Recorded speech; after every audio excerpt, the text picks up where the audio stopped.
Bonsoir Manon. Bonsoir Paul. On te retrouve aujourd'hui pour la dernière chronique de l'année avant Noël et le Nouvel An. Quels sont les événements que tu as dénichés pour ce week-end? Eh bien, juste avant les fêtes, je te propose de te mettre en jambe avec un peu de sport et avec la course de Bologne. Il s'organise la 19e édition de la corrida de Noël ce dimanche 22 décembre. 3 courses sont proposées dans les rues du village selon votre âge.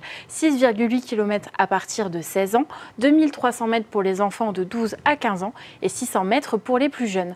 Sortez votre plus beau déguisement du Père Noël ou des lutins puisque les 3 meilleurs recevront une récompense. Rendez-vous sur le site qui s'affiche en bas de votre écran pour vous inscrire. Comptez 7 € en ligne et 10 € sur place. Un reportage sera d'ailleurs à retrouver sur notre antenne prochainement.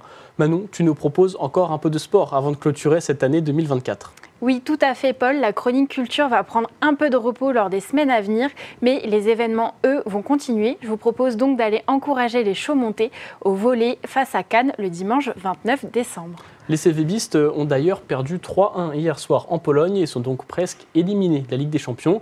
Mais ce match comptera pour la 15e journée de championnat. Un reportage sera d'ailleurs à retrouver dans notre journal après la rencontre. Direction la médiathèque de Saint-Dizier à présent. Oui, tout à fait. C'est le seul événement qui n'est pas en lien avec les fêtes de fin d'année puisqu'il s'agit d'un atelier paléographie. C'est une initiation proposée par les archives municipales qui vous aide à déchiffrer les écritures et abréviations des textes anciens, de la fin du Moyen-Âge au début du XVIIIe siècle. Le prochain atelier a lieu ce vendredi 20 décembre de 13h30 à 15h30. L'occasion de faire un voyage dans le temps pour les passionnés d'histoire. On reste en Haute-Marne, mais cette fois-ci direction Montier-en-Der pour un concert de l'harmonie municipale. Oui, on revient pour une tradition avec l'harmonie municipale de Montier-en-Der pour son concert de Noël ce dimanche 22 décembre. Avec en première partie l'école de musique du Pays du Der. De quoi faire une pause dans vos achats Noël et aussi une pause musicale. A noter que ce concert est en entrée libre au pôle socioculturel de la ville, début du concert à 15h. Tu nous proposes de rester dans l'ambiance des fêtes avec l'exposition de l'église Notre-Dame à Bar-le-Duc. Oui, je vous propose même de rester dans une ambiance musicale. Chaque année, l'église de Bar-le-Duc accueille des expositions gratuites pour les fêtes de Noël. Et cette année, un thème a été décidé, la musique. Sous l'orgue, entre les arches et la nef, l'église s'est revêtue de symboles et de notes de musique. Regardez. Depuis 14 ans maintenant, les murs de l'église Notre-Dame sont ornés de couleurs, de formes ou de dessins chaque mois de décembre. En 2024, des notes de musique, des pianos ou encore des harpes ont été accrochées dans le monument. C'est l'une des dernières expositions de l'année. Depuis l'inauguration, pas moins de 2000 personnes ont déjà pu admirer les œuvres d'art, mais aussi écouter les différents groupes de musique. On a accueilli des accordéonistes, on a accueilli des chorales et on a même eu un conte sur la famille musique. Et là, on draine énormément de monde et je trouve que dans cet espace et cet univers, tout prend sens, quoi.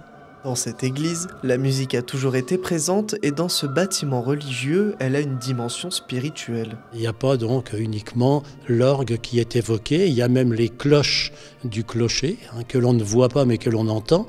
Et puis vous verrez représenter les violons, les violoncelles, les pianos, les harpes et autres instruments, tambourins, batteries et même les voix humaines. Il aura fallu 1 an pour créer cette exposition et quelques semaines de préparation pour que tout soit parfait.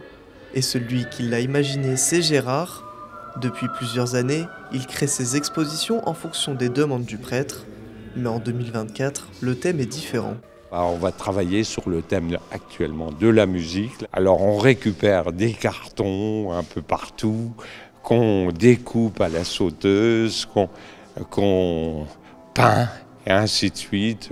Et ces panneaux sont faits au fusain, qu'on dessine avec des textes que Jean-Pierre nous a préparés. L'exposition à l'église Notre-Dame de Bar-le-Duc est visible jusqu'au 5 janvier. Des concerts et des chorales ont lieu tous les samedis et les dimanches. C'était un reportage de Léo Martin et Gaël Beniez. Merci Manon pour toutes ces idées de sortie. Encore un week-end où on ne s'ennuiera pas sur notre territoire. Merci à toi Paul et à très bientôt.